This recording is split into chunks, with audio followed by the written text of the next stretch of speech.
Hello दोस्तों, स्वागत है आप सभी का आपके अपने YouTube channel study non stop पर।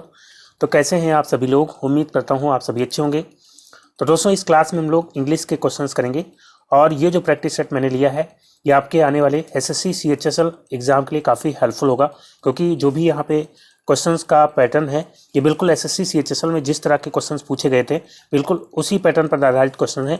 और सारे क्वेश्चन यहाँ पे जो भी मैंने सेलेक्ट किए हैं किसी न किसी एसएससी के एग्ज़ाम में पूछे हुए क्वेश्चन है। तो ये आपके एग्ज़ाम के लिए, चाहे वो एसएससी सीएचएसएल हो या एमटीएस हो या कोई भी अन्य परीक्षा जहाँ पे इंग्लिश से क्वेश्चंस पूछे जाते हैं, उन सभी के लिए क्लास बेहद इंपॉर्टेंट होगी। तो दोस्तों, वीडियो को लास्ट तक देखिएगा और अगर आपको वीडियो अच्छा लगे तो लाइक और शेयर जरूर करिएगा। तो दोस्तों, आइए शुरुआत करते हैं। सबसे पहले दिया गया है select the most appropriate synonym of given word. Synonym आपको बताना है हॉस्टिलिटी का। हॉस्टिलिटी मीन्स क्या होता है? हॉस्टिलिटी मीन्स होता है दुश्मनी। तो बताइए इसका सिनोनिम क्या होना चाहिए? सिंपैथी मतलब क्या होता है? सहानुभूति। और फ्रेंडशिप मतलब दोस्ती, तो ये तो होगा नहीं। गुडविल मतलब क्या होता है? सद्भावना। और एनिमिटी मतलब क्या होता है? दुश्मनी। और यही जो है इसका राइट आंसर हो जाएगा, दुश्मनी या शत्रुता। तो ऑप्शन डी एनिमिटी यहाँ पे बिल्कुल राइट आंसर हो जाएगा। फिर दोस्तों, नेक्स्ट क्वेश्चन है आपके सामने। Select the incorrectly spelled word. आपको यहाँ पे बताना है किस वर्ड की स्पेलिंग सही नहीं है। पहला ऑप्शन है कंट्रोवर्शियल। कंट्रोवर्शियल मीन्स क्या होता है? विवादित, विवादास्पद या विवादित। और इसकी स्पेलिंग आप देखेंगे तो यहाँ पे बिल्कुल सही है। और कॉन्कर मीन्स क्या होता है? जीतना, किसी को हराना या जीतना। तो कॉन्कर की स्पेलिंग भी यहाँ पे सही है। कंटेम्प्रेरी, तो दोस्तों कंटेम्प्रेरी जो है यहाँ पे इसकी स्पेलिंग सही नहीं है। यहाँ पे ए की बजाय ई होना चाहिए। कंटेम्प्रेरी जिसका मतलब क्या होता है? CONTEMPORARY। ये जो है इसकी सही स्पेलिंग है और इसका मीनिंग क्या होता है? समकालीन। कंटेम्प्रेरी मतलब समकालीन।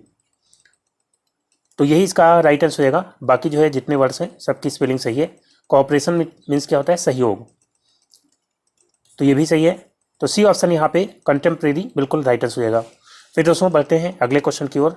अब आपको दिया गया है change the given sentence in passive voice. Sentence को पैसिव वॉइस में बदलना है। दिया गया है क्रेडिट कार्ड्स, यहाँ पे क्रेडिट कार्ड्स होना चाहिए। Credit cards are replacing cash transactions.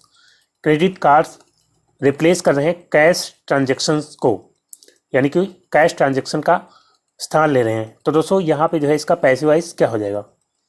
तो पैसिव वॉइस बनाते समय आपको सबसे पहले क्या देखना है? टेंस देखना है। यहाँ पे जो है credit cards are replacing, are और वर्ब की आईएनजी फॉर्म है, तो कौन सा टेंस हो जाएगा? Present continuous. और प्रेजेंट कॉन्टिन्यूअस का जब आप पैसिव बनाएंगे तो हेल्पिंग वर्ब क्या आएगी? इज या एम या आर। और उसके अलावा बीइंग और वर्ब की थर्ड फॉर्म तो हमेशा रहती है पैसिव वॉइस में। फिर जो है बाई प्लस सब्जेक्ट और ऑब्जेक्ट जो है पहले आ जाता है।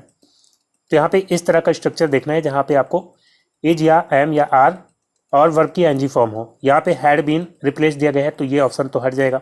हैड बीन रिप्लेस्ड भी नहीं होगा। और क्या यहाँ पे जो है आर रिप्लेस दिया गया है तो बीइंग भी आना चाहिए था इज एम आर के साथ, तो ये भी हट जाएगा। तो यानी कि सी ऑप्शन बिल्कुल राइट है।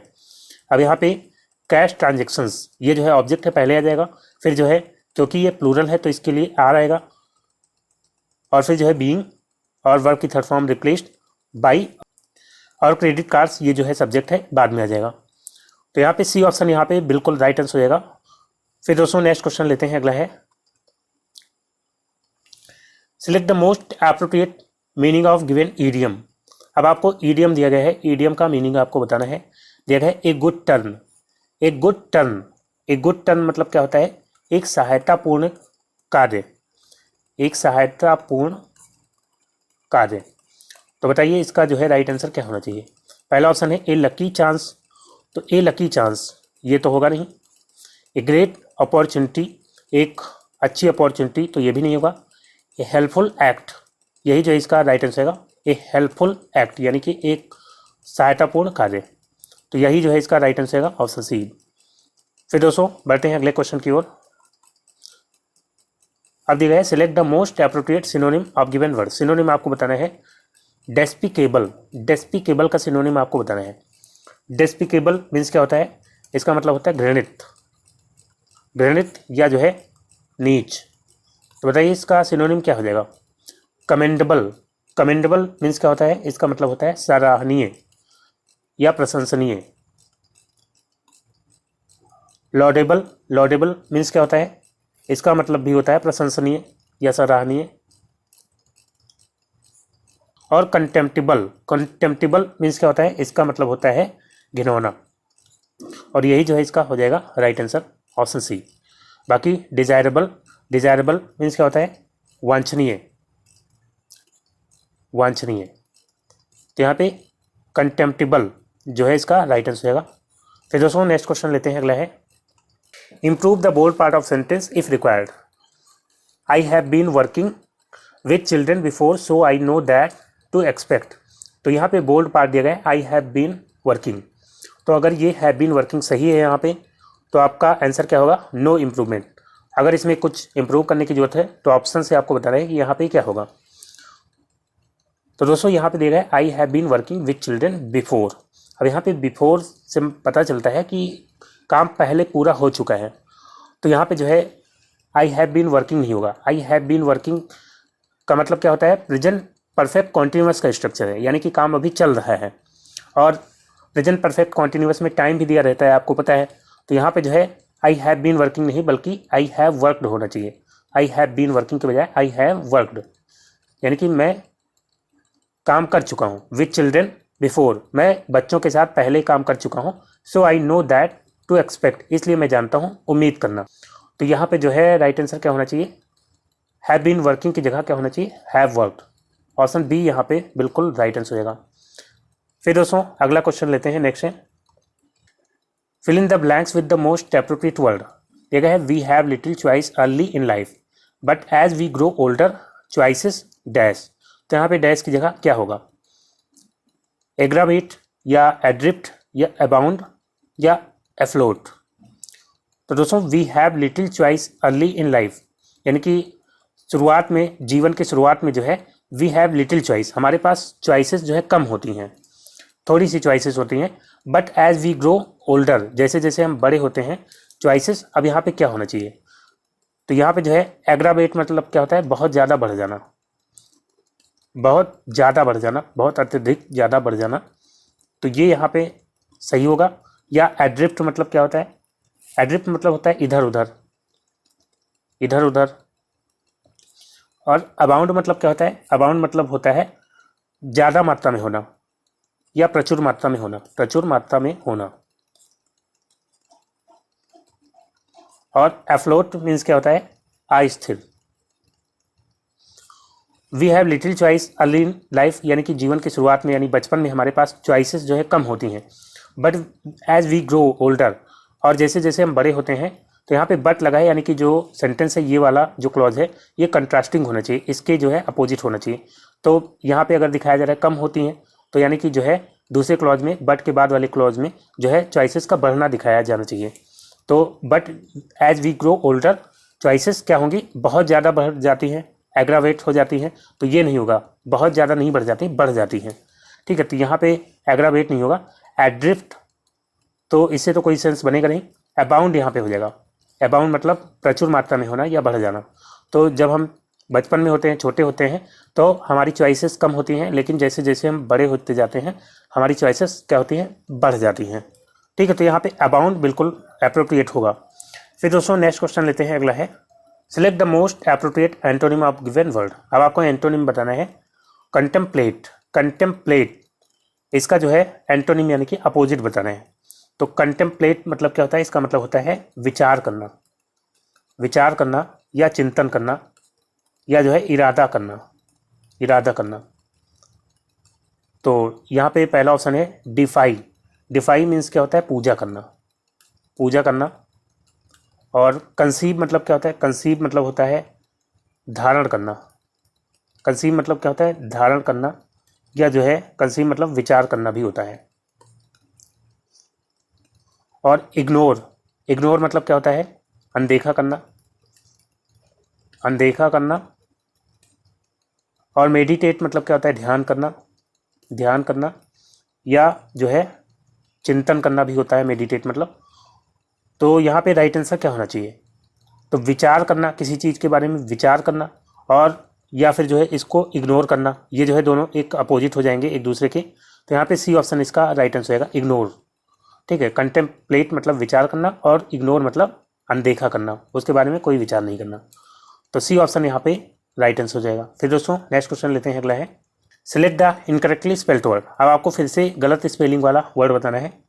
पहला ऑप्शन है कंपेरेबल। कंपेरेबल मतलब क्या होता है? कंपेरेबल मतलब होता है तुलनीय, तुलनीय या तुलना करने योग्य। और कमिटी, कमिटी मतलब क्या होता है? कमिटी मतलब समिति। तो कंपेरेबल और कमिटी, इन दोनों की स्पेलिंग जो है सही है। और कंसाइंस, तो दोस्तों कंसाइंस यहाँ पे आप देखेंगे इसकी स्पेलिंग सही नहीं है। कंसाइंस में CONSC और आई पहले होता है, ई बाद में, कंसाइंस। ठीक है, जैसे साइंस लिखा जाता है उसी तरह से कन के आगे साइंस लिख देना है आपको। कंसाइंस मीन्स क्या होता है? इसका मतलब होता है अंतरात्मा। अंतरात्मा या अंतरात्मा की जो आवाज़ होती है उसको क्या बोलते हैं? कंसाइंस। तो यही इसका राइट आंसर होगा। बाकी न्यूट्रिटियस, न्यूट्रिशियस इसको बोलेंगे, न्यूट्रिशियस। न्यूट्रिशियस मीन्स क्या होता है? पोषक, पोषक या पौष्टिक। तो इसकी भी स्पेलिंग बिल्कुल सही है। तो राइट आंसर ऑप्शन सी हो जाएगा, कंसाइंस। फिर दोस्तों बढ़ते हैं अगले क्वेश्चन की ओर। अब दिया गया है select the most appropriate meaning of given idiom. Idiom आपको दिया गया है, इसका मीनिंग बताना है। Get something of your chest. Get something of your chest, इसका मतलब क्या होता है? सीने से बोझ हल्का करना, सीने से बोझ हल्का करना, बोझ हल्का करना। तो दिया गया है पहला option remove something from you as it is travelling you a lot. कोई चीज़ अपने आप से हटा देना जो कि आपको बहुत कष्ट दे रही है। तो क्या ये इसका राइट आंसर होगा? तो दोस्तों ये जो है राइट आंसर नहीं होगा। रिमूव समथिंग फ्रॉम यू मतलब अपने आप से जो है कुछ चीज़ें हटा देना। तो हो सकता है जो है आपने शर्ट एक्स्ट्रा पहन रखी है, वो जो है आपको दिक्कत दे रही हो, आपने उसको हटा दिया। या कोई भी चीज़ है अपने शरीर से जो आपको परेशान कर रही है, तो उसको आपने हटा दिया। तो यहाँ पे ये इसका मीनिंग ये नहीं होता है कि सीने से बोझ हल्का कर दिया आपने। सीने से बोझ हल्का करने का मतलब क्या होता है कि कोई बात आपके अंदर है और जो आप किसी को बताना चाहते हैं लेकिन बता नहीं पा रहे हैं, और वो बात आपको परेशान कर रही है। लेकिन जब आप उसको बता देंगे किसी को, तो आपका जो बोझ है, दिल का दर्द है, वो कम हो जाएगा। तो वो वाला यहाँ पे सीने से बोझ हल्का करना, वो वाला यहाँ पे सेंस आपको देखना है किस ऑप्शन में होगा। Remove something from you as it is troubling you a lot, ये नहीं होगा। फिर देखा have difficulty in doing something that is quite easy. किसी चीज़ को करने में जो है कठिनाई महसूस करना जो कि बिल्कुल ईजी है, तो ये भी यहाँ पे नहीं होगा। ऑप्शन सी है express something that has been worrying you. किसी चीज़ को एक्सप्रेस कर देना मतलब कि व्यक्त कर देना, that has been worrying you जो आपको परेशान कर रहा है, and you want to say और जिसको आप कहना चाहते हैं। तो ये यहाँ पे इसका राइट आंसर हो जाएगा, express something that has been worrying you and you want to say. और डी ऑप्शन है tell people some good news, लोगों को कुछ अच्छी न्यूज़ बता देना, that you know and you want to share, जिसको आप जानते थे और उसको आप शेयर करना चाहते थे। तो ये तो यहाँ पे नहीं होगा, सी ऑप्शन यहाँ पे बिल्कुल राइट हो जाएगा। फिर दोस्तों नेक्स्ट क्वेश्चन लेते हैं, अगला है change the sentence into indirect speech. Sentence को इनडायरेक्ट में बदलना है। दिया गया she said to me have you ever flown a kite. उसने मुझसे कहा क्या तुमने कभी पतंग उड़ाया है। तो दोस्तों यहाँ पे जो है इसका इनडायरेक्ट क्या हो जाएगा। अब यहाँ पे आप देखेंगे रिपोर्टेड स्पीच ये इंट्रोगेटिव है, तो सैड टू का क्या हो जाएगा आस्क्ड। सी आस्क्ड मी और इंट्रोगेटिव है और हेल्पिंग वर्ब से शुरू है, तो कनेक्टिव क्या आएगा, या तो इफ़ आ सकता है या वेदर आ सकता है। तो यहाँ पे इफ़ है, यहाँ पे इफ़ है, इसमें भी इफ़ है, बी ऑप्शन हट जाएगा क्योंकि यहाँ पे डैट दिए गए हैं। और आगे क्या देखना है, have you ever flown a kite. यहाँ पे जो रिपोर्टेड स्पीच है इसका टेंस क्या है, प्रेजेंट परफेक्ट। और प्रेजेंट परफेक्ट का जब आप इनडायरेक्ट बनाते हैं तो क्या हो जाता है, पास्ट परफेक्ट। पास्ट परफेक्ट में हैड और वर्ब की थर्ड फॉर्म आएगी, तो हैड और वर्ब की थर्ड फॉर्म यहाँ पे दी गई है। बाकी इसमें हैव दिया गया है तो हैव तो होगा नहीं, हैड होना चाहिए था। और यहाँ पे हैव या हैड कुछ भी नहीं है, I ever flu A kite, तो ये तो होगा नहीं। यानी कि ए ऑप्शन इसका राइट आंसर है। सी आस्क्ड मी और यहाँ पे इफ़ आ गया, और यू जो कि सेकेंड पर्सन प्रोनाउन है, ऑब्जेक्ट के अनुसार चेंज होता है तो मी के अनुसार चेंज होगा, तो यहाँ पे आई आ गया। ठीक है, और हैड, एवर और वर्ब की थर्ड फॉर्म और ए काइट, यही जो है बिल्कुल राइट आंसर होगा। She asked me if I had ever flown a kite. फिर दोस्तों नेक्स्ट क्वेश्चन लेते हैं, अगला है given below are 4 jumble sentences. अब आपके पास पैरा जम्बल का क्वेश्चन है जिसमें 4 सेंटेंसेस आपको दिए गए हैं PQRS, और इन सेंटेंसेस को रीअरेंज करके एक मीनिंगफुल पैराग्राफ बनाना है। तो सबसे पहले क्या करना है, आपको इसको पढ़ना है। तो पढ़ेंगे तो आपको एक आइडिया लग जाएगा कि सबसे पहले किसको रखना चाहिए और किसको बाद में। दिया गया है then he started on his 18 kilometre expedition back to his village. फिर उसने स्टार्ट किया अपना 18 किलोमीटर का एक्सपीडिशन मतलब यात्रा, खोज यात्रा, बैक टू हिज विलेज, अपने गांव वापस। तो यहाँ पे ये जो है हो गया। और इसके बाद दिया गया है Mohan first equipped himself with a long sturdy stick. Mohan ने सबसे पहले इक्विप्ड मतलब अपने आप को लैस किया, with a long sturdy stick, किसके साथ, एक लंबी और मजबूत छड़ी के साथ। और आर में दिया गया है at several points he lost the road and had to swim his way ahead. कई बिंदुओं पर ही लॉस्ट द रोड, वो जो है रोड खो दिया, एंड हैड टू स्विम और उसको तैरना पड़ा, हिज वे अहेड, अपने आगे के रास्ते में। फिर दिया गया it was a journey he would never forget where he had to use his stick constantly to locate the road. ये जो है यात्रा थी ही वुड नेवर फॉरगेट, जिसे वो कभी भूलेगा नहीं, where he had to use, जहाँ पे उसको यूज करना पड़ा अपनी छड़ी को लगातार, to locate the road, road को लोकेट करने के लिए। तो यहाँ पे अब आपको पढ़ने से पता चल गया होगा कि सबसे पहले जो है कौन सा सेंटेंस आना चाहिए। सबसे पहले जो है ये मोहन वाला सेंटेंस आना चाहिए, क्यों, जिसमें मोहन सबसे पहले क्या करता है, अपने आप को लैस करता है एक लंबी छड़ी से और मजबूत छड़ी से। ठीक है, तो ये सेंटेंस सबसे पहले आना चाहिए, क्यों।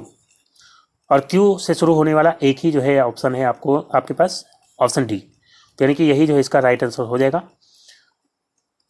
क्यू। और उसके बाद क्या आएगा ऑप्शन के अनुसार पी में क्या दिया गया है, सबसे पहले तो उसने अपने आप को लैस किया, Mohan first equipped himself with a long study stick, सबसे पहले मजबूत और लंबी छड़ी से उसने अपने आप को लैस किया। फिर दिया गया है P then he started on his 18 kilometre expedition back to his village. फिर अपने जो है गांव की ओर वापस उसने एक 18 किलोमीटर की यात्रा शुरू की।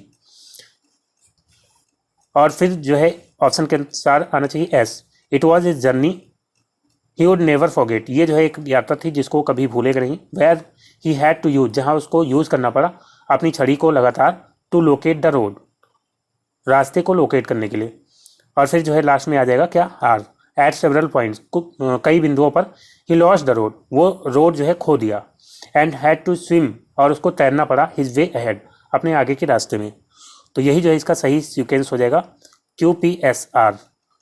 फिर दोस्तों नेक्स्ट क्वेश्चन लेते हैं, अगला है identify the segment that contains a grammatical error. अब आपको सेंटेंस दिया गया है जिसमें आपको बताना है कि किस पार्ट में ग्रामेटिकल एरर है। दिया गया है the principal requested to the chief guest to inaugurate the sports meet.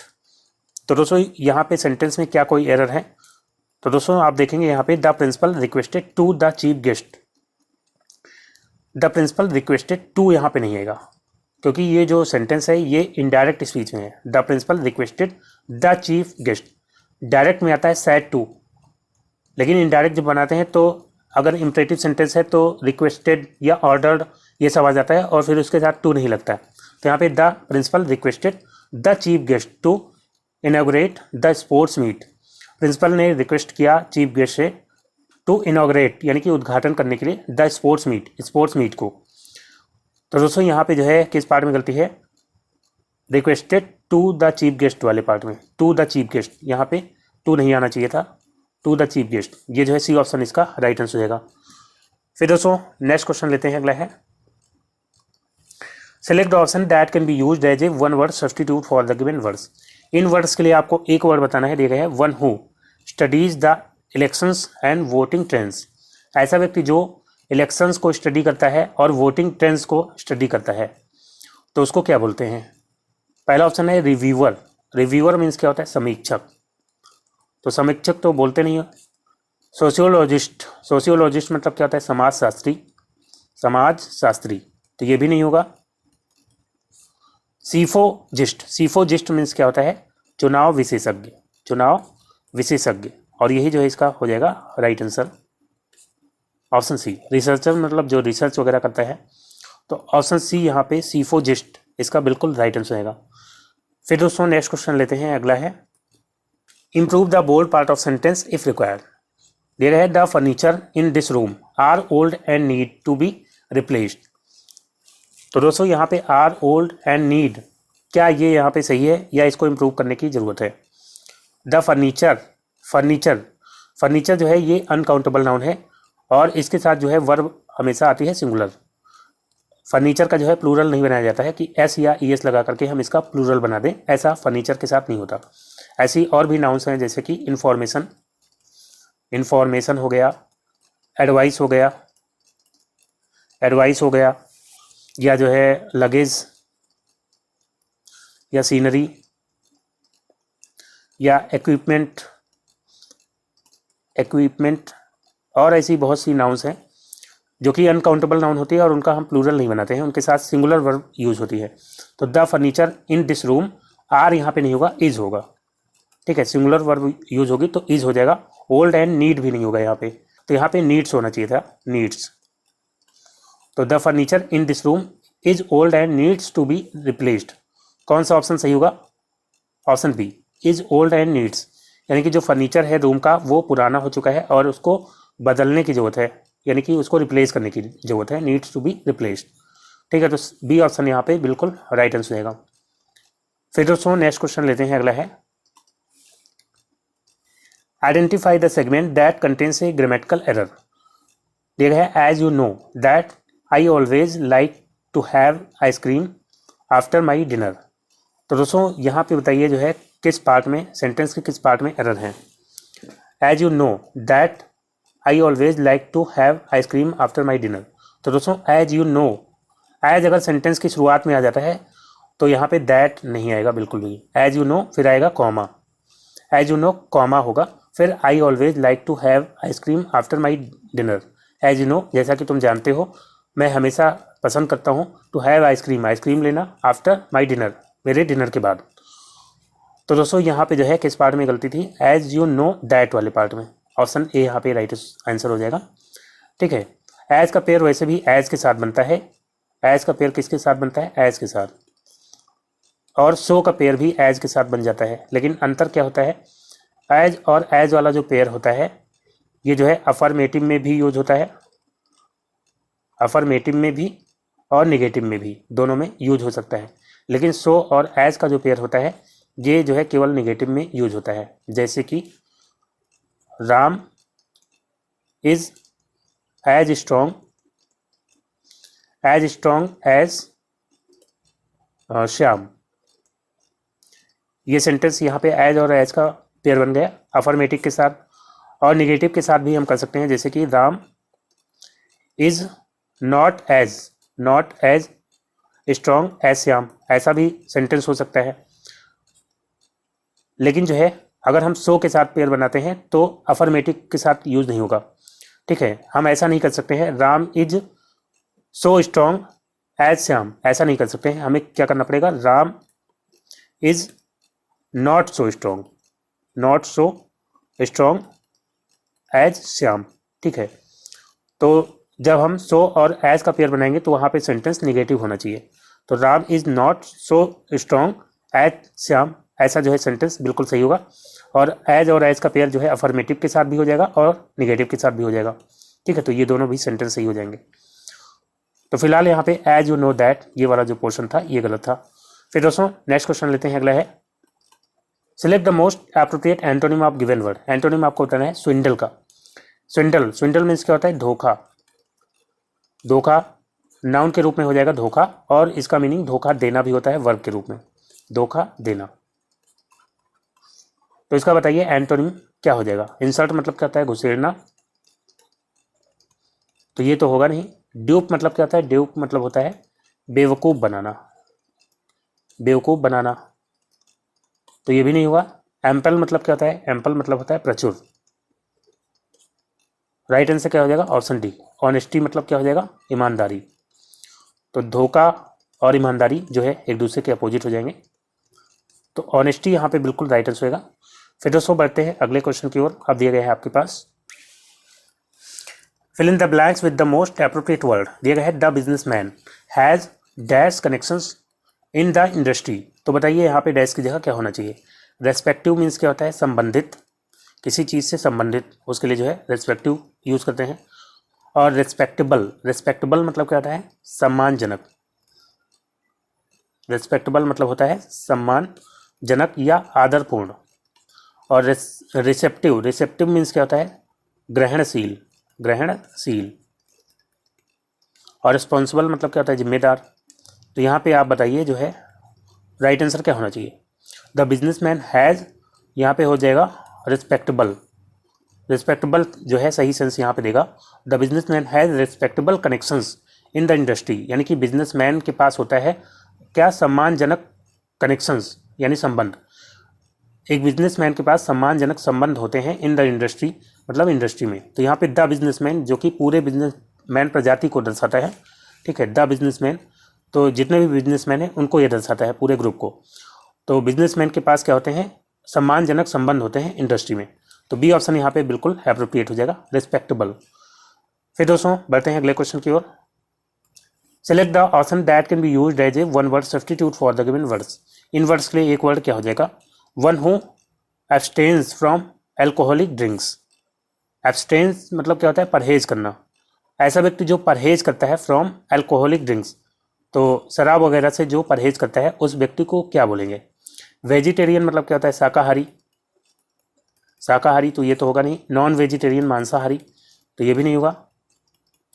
Drunkard मतलब क्या होता है, शराबी, तो ये भी नहीं होगा। तो राइट आंसर क्या हो जाएगा, T toddler. T toddler, T toddler मतलब क्या हो जाएगा, टी टोटलर मतलब मद्य त्यागी, जिसने शराब वगैरह त्याग दिया है, मद्य त्यागी। और इसको आप आराम से याद रख सकते हैं, टी टोटलर। इसको टी मतलब आप समझ लीजिए चाय, जो टोटल केवल चाय पीता है, टोटली चाय पर डिपेंड होता है, शराब वगैरह नहीं पीता है।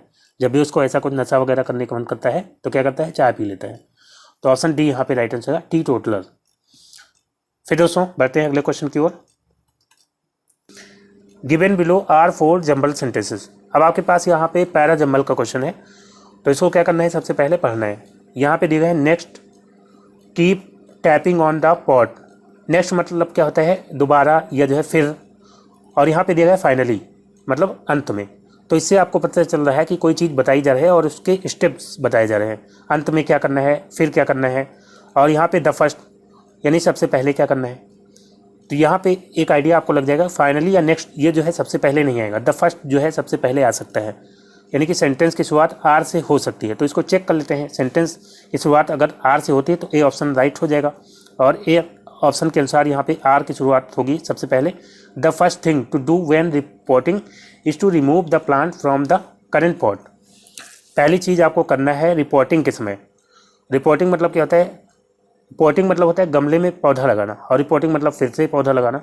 तो रिपोर्टिंग के समय क्या करना है आपको, is to remove the plant from the current pot. हमें क्या करना है, प्लांट को रिमूव करना है फ्रॉम द करेंट पॉट। वर्तमान पॉट मतलब हो जाएगा यहाँ पे गमला। तो अभी जो गमला है उसमें से सबसे पहले क्या करना है कि पौधे को निकालना है, रिमूव करना है। और ऑप्शन के अनुसार जो है आर के बाद क्या आएगा, एस आएगा। Begin by holding the plant gently. शुरुआत करिए बाई होल्डिंग मतलब पकड़ने के साथ, द प्लांट जेंटली प्लांट को आराम से पकड़ने के साथ शुरुआत करिए। And turning the pot sideways, और पॉट यानी गमले को टर्न करना है, मोड़ना है, साइड वेज मतलब बगल की तरफ। तो ये जो है इसके बाद आ जाएगा। और पी में दिया गया है next keep tapping the pot on all sides and the bottom. तो फिर क्या करना है आपको, कीप टैपिंग मतलब थपथपाते रहना है द पॉट गमले को, on all sides and at the bottom चारों तरफ से और बॉटम की तरफ से, अंटिल द प्लांट लूजेंस जब तक कि प्लांट जो है लूजेंस मतलब ढीला नहीं हो जाता है। और फिर उसके बाद पी के बाद क्या आ जाएगा, क्यों आ जाएगा, फाइनली यानी अंत में slide the plant gently plant को आराम से स्लाइड करना है यानी सरकाना है। And remove the old potting mix on A newspaper, और जो पुरानी पॉटिंग है उसको क्या करना है, रिमूव करना है, हटाना है, मिक्स ऑन ए न्यूज़पेपर जो कि मिक्स है न्यूज़पेपर के साथ। तो दोस्तों यहाँ पे जो है यही सीक्वेंस इसका राइट हो जाएगा RSPQ, क्योंकि यहाँ पे एक मीनिंगफुल पैराग्राफ बन रहा है इससे। तो ए ऑप्शन यहाँ पे बिल्कुल राइट हो जाएगा। फिर दोस्तों बढ़ते हैं अगले क्वेश्चन की ओर। अब आपको यहाँ पे दिया गया है क्लोज टेस्ट, तो इसको भी सबसे पहले जो है पैराग्राफ को पढ़ना है, उससे आपको एक आइडिया लग जाएगा कि पैराग्राफ क्या कहना चाह रहे हैं। तो इसको भी आइए करते हैं साथ में। दिया गया है in the kingdom of fools both the king and the ministers were complete fools, यानी कि किंगडम ऑफ फूल्स मूर्खों के साम्राज्य में, both the king and ministers राजा और मिनिस्टर यानी मंत्री दोनों, वर कंप्लीट फूल्स क्या थे, पूरे मूर्ख थे। They didn't want to do things dash other kingdoms, वे नहीं चाहते थे चीज़ों को करना dash other kingdoms, like other kingdoms होगा या दैन अदर किंगडम्स या सो एज या सेम। तो दोस्तों यहाँ पे जो है सबसे एप्रोप्रिएट हो जाएगा like. They didn't want to do things like other kingdoms, वह जो है चीज़ों को नहीं करना चाहते थे दूसरे किंगडम्स की तरह। तो लाइक यहाँ पे एप्रोप्रिएट हो जाएगा, क्योंकि सेम आता तो सेम एज करना पड़ता, सेम एज अदर किंगडम्स, तो लाइक यहाँ पे बिल्कुल सही हो जाएगा। फिर आगे पढ़ेंगे सो दे डिसाइडेड, इसलिए उन्होंने डिसाइड किया to dash night into day and day into night. फिर उन्होंने क्या डिसाइड किया, इसलिए उन्होंने डिसाइड किया टू यहाँ पे एडजस्ट या डेवलप या चेंज या एग्री। तो दोस्तों यहाँ पे सबसे अप्रोप्रिएट क्या हो जाएगा, चेंज, क्योंकि यहाँ पे दिया गया है नाइट इंटू डे, रात को दिन में, तो यहाँ पे चेंज हो जाएगा, बदलने की बात हो रही है। तो उन्होंने क्या डिसाइड किया कि बदल देंगे रात को दिन में एंड डे इंटू नाइट, और दिन को रात में। अब फिर आगे दिया गया है they dash that everyone should be awake at night. तो यहाँ पे क्या हो जाएगा, दे ऑर्डर्ड या प्रेजेंटेड या रूल्ड या बिलीव्ड। तो यहाँ पे जो है अब वो राजा हैं और मंत्री हैं, तो वो सब क्या देंगे, ऑर्डर देंगे, तो ऑर्डर्ड हो जाएगा। दे ऑर्डर्ड, उन्होंने ऑर्डर दिया दैट कि everyone should be awake at night, कि सबको जागते रहना होगा रात में। और फिर आगे dash their lands and run their dash only after dark and should go to bed as the sun came up. तो यहाँ पे डैश की जगह क्या होना चाहिए, टिल देयर लैंड्स या कट देयर लैंड्स या डिग देयर लैंड्स या सो देयर लैंड्स। तो यहाँ पे सबसे अप्रोप्रिएट हो जाएगा टिल। टिल मतलब क्या होता है, टिल मतलब होता है जोतना। तो यहाँ पे लैंड्स है, देयर लैंड्स, तो यहाँ पे जोतना हो जाएगा, टिल देयर लैंड्स। रात को क्या करेंगे, जागेंगे और अपनी ज़मीनों को जोतेंगे। एंड रन देयर, अब यहाँ पे रन देयर क्या, रन देयर एम्प्लॉयमेंट या लिवलीहुड या कैरियर या बिजनेस। तो दोस्तों बिजनेस के लिए आता है रन, बिजनेस चलाने के लिए जो है रन का यूज़ करते हैं, तो यहाँ पे बिजनेस हो जाएगा, 25 में बिजनेस हो जाएगा। तो वो रात में क्या करेंगे, अपनी ज़मीनों को जोतेंगे। एंड रन देयर बिजनेस, और अपने बिजनेस को रन करेंगे। आफ्टर डार्क यानी अंधेरे के बाद। And should go to bed, और सोने जाएंगे कब, as the sun came up, जब सूरज उदय होगा तब। ठीक है, तो ये यहाँ पे जो है इसका आंसर हो जाएगा ऑप्शन डी 25 में। और 24 में क्या हो गया, 24 में जो है टिल हो जाएगा, 23 में ऑर्डर्ड हो जाएगा, 22 में जो है चेंज, और 21 में लाइक। तो दोस्तों आज का वीडियो यहीं पे समाप्त करता हूँ। उम्मीद करता हूँ वीडियो आपको अच्छा लगा होगा। अगर वीडियो आपको अच्छा लगा हो तो लाइक और शेयर जरूर करिएगा, और जो नए दोस्त हैं चैनल पर वो चैनल को सब्सक्राइब करके नोटिफिकेशन बेल को ऑन कर लेंगे, ताकि वीडियो जब भी अपलोड होगा उसका नोटिफिकेशन आपको तुरंत मिल जाएगा। तो दोस्तों मिलते हैं अगले वीडियो में, तब तक के लिए goodbye and take care.